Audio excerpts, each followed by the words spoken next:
বিগত শেখ হাসিনা ফ্যাসিস্টের আমলে যে কয়টা নির্বাচন হয়েছে প্রত্যেকটাই অগণতান্ত্রিক। বাংলাদেশে যে লক্ষ লক্ষ মানুষ শহীদ হয়ে যে বাংলাদেশ স্বাধীন করেছে সেটাকে ভুলণ্ঠিত করেছে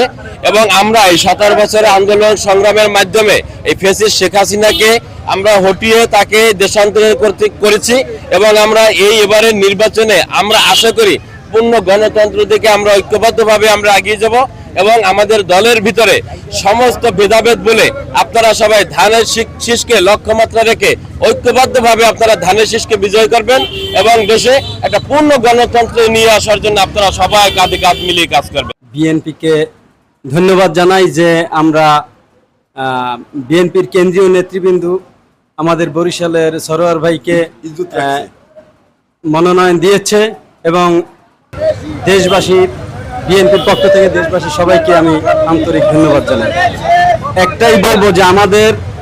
বিএনপির যত নেতা কর্মী আছে তারা যেন সবাই একতাবদ্ধ হয়ে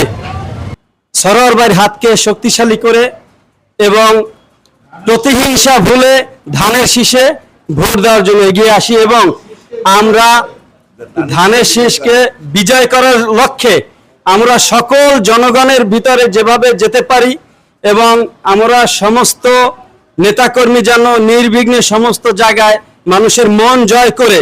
তাদের ভিতর থেকে যেন আমাদের এই বিএনপি ধানের শীষের পক্ষে ভোট আনতে পারি, আমরা সেই প্রত্যাশা রাখি বরিশালবাসীর কাছে।